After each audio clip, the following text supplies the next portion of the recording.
Today, gumawa nga pala ako ng 3 pesos na leche flan.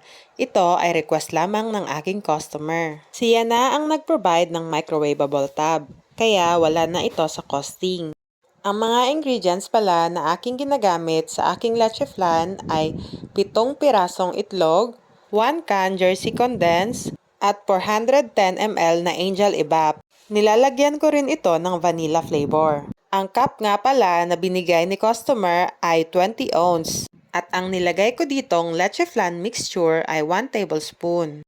At 100 pieces lahat ang pinagawa niya. Masyado itong matrabaho at nakakangawit. Mukhang sa susunod nga na pagpapakustomize niya ay parang ayaw ko na itong i-accept ulit kasi parang lugi sa labor eh. Pinagawa nga pala niya itong maliit lang dahil panglagay lang naman niya ito sa kanyang shake. Kaya ito na ang napagkasunduan naming size. Mas gugustuhin ko pa nga gumawa ng malaking leche flan kaysa sa ganitong leche flan na napakaliit at mabusising gawin. Inabot ata ng mahigit 4 na oras ko itong ginawa dahil hindi ito kasya sa aking steamer. Naging 3 batch ang aking pagluto. Hindi ko nga pala sinarado ang lid nito dahil kapag sinasarado ang hirap ng buksan. Yun ang isa sa mga challenging ng paggawa ko nito. 1 layer lang ang ginawa ko kasi hindi ko pa masyadong kabisado kung paano ito gawin. Kaya masyado akong natagalan at matagal din yung pagsasalin-salin ng mga mixture nito.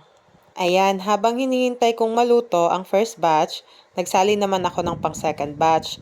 At yung pang third batch naman ay hindi ko muna sinalin dahil kapag natagalan ang pagluto, yung panghuling batch ay masisira yung kanyang mixture.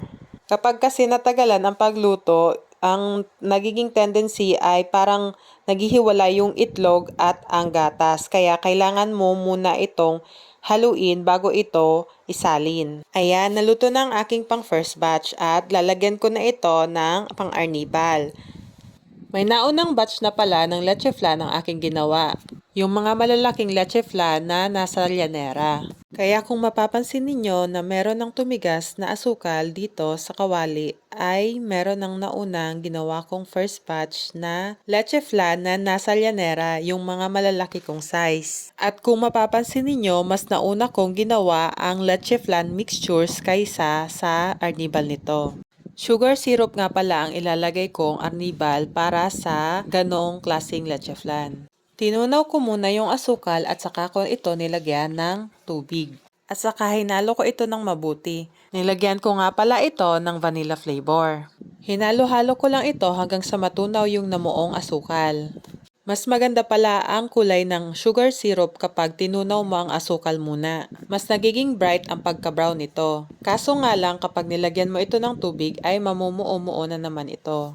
Ayan, yung medyo malamig na yung sugar syrup ay nilagyan ko na ulit ito ng paisa-isa ang leche flan cups. Isa-isa ko itong nilagyan ng sugar syrup hanggang sa ito ay matapos. Ayan, yung ibang mga nalagyan ko na ng sugar syrup ay sinarado ko na ito upang maisantabi ko na. Nagmamadali na ako niyan dahil ipipick up na ito ni customer. Kapag nga paliit ng paliit ang iyong ginagawa ay masyadong mabusisi ito at masyadong matrabaho. Sa lahat nga na nagpa-customize sa akin ng leche flan, ito yung pinakamaliit. Kaya naisipan ko na rin itong i-video. Dahil sa susunod talaga ay hindi na ako mag-a-accept ng ganitong pa-order. May iba namang customer na nagpapa-customize ng nasa 100 ml na leche flan mixture. Yun, medyo okay pa yun kahit papano. Kapag mga ganun nga, ang customer na mismo ang nagpo-provide ng lalagyan nila. At ayan nga, natapos na rin ang paggawa ko ng ganitong klaseng leche flan. Meron pa akong mga susunod na gagawing leche flan, kaya hanggang sa muli. Paalam!